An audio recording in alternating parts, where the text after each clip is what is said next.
2010 में 11 हत्याओं की एक श्रृंखला ने गुवाहाटी और असम को हिलाकर रख दिया था। यह वह कार्यप्रणाली थी जिसने लोगों को चौंका दिया था। गुवाहाटी में सीरियल किलर ने फुटपाथ पर रहने वालों का सिर भारी पत्थर से कुचल दिया था और इस घटना ने लोगों को 24 साल पहले हुई भयानक हत्याओं की ओर रुख मोड़ दिया था। 24 साल पहले आखिर ऐसा क्या हुआ था? नमस्कार दोस्तों, आप देख रहे हैं डार्क स्टोरीज एंड वर्ल्ड और मैं हूं आपके साथ आयुष। 24 साल पहले उस हत्याओं के बारे में जानने के लिए हम आज आपको 24 साल पहले ले जाते हैं कि आखिर 24 साल पहले हुआ क्या था। हत्यारा पहली बार 1985 में और 1987 में बॉम्बे में देखा गया था। इस दौरान उसने 12 लोगों की हत्या कर दी थी। 1989 में बम्बई से 2050 किलोमीटर दूर कलकत्ता में फिर से हत्याएं शुरू होने लगी थी। पहली जो घटना घटी थी वहां पे वो सुबह लगभग 4 बजे की थी। किंग सर्कल में गांधी मार्केट के पास फुटपाथ से एक महिला की चीख ने पूरी सुबह की माहौल को अटपटा कर दिया था। उसकी चीख ने सुबह की रोशनी को चीर कर रख दिया था। वो जैसे जागी उसने पाया कि उससे कुछ दूरी पर एक लाश पड़ी हुई है जिसका सर पत्थर से कुचल दिया गया था।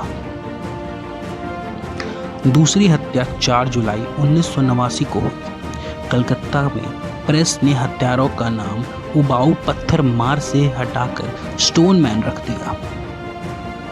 अब जो मुख्य बिंदु था वो कलकत्ता था और कलकत्ता पर ही सबका ध्यान था। बॉम्बे किलर की तरह कलकत्ता के स्टोन मैन ने एक विशिष्ट क्षेत्र में काम किया था। उसका पसंदीदा शिकार जो होता था वो एक विशिष्ट शिकार और विशिष्ट जगह का होता था। उसका पहला शिकार जो बना था हावड़ा ब्रिज पे फुटपाथ पे सोए हुए एक व्यक्ति। इसके साथ साथ उसने अलग अलग जगहों पर हत्याएं करना शुरू कर दिया था। 7 दिसंबर 1989 को स्टोनमैन ने अपना 7वां शिकार बनाया था। जनता के आक्रोश और दहशत के कारण पुलिस को संज्ञान लेने के लिए मजबूर होना पड़ा था। दुस्साहस की बात तो ये थी कि हत्यारा कोई पुलिस का डर उसे नहीं था। वो बेझिझक शहरों में घूमता रहा, मर्डर्स करते रहा।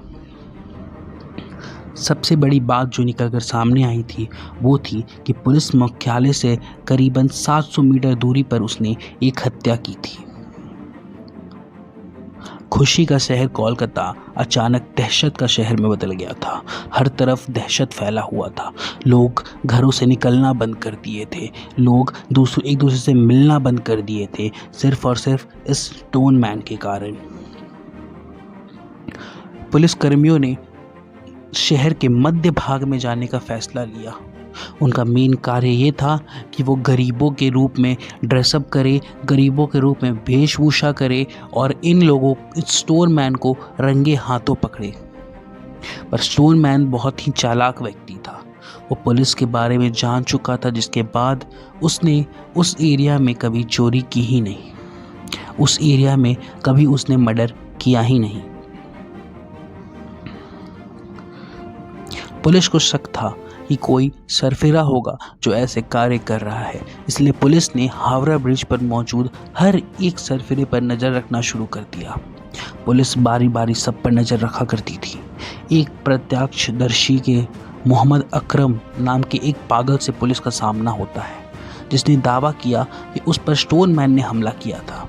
बाद में उन्होंने स्वीकार किया कि वो झूठ बोल रहे थे और जो गवाह उन्होंने दिया था वो झूठा था, जबकि उनके सर पे लगी चोट चूहे के काटने से हुई थी।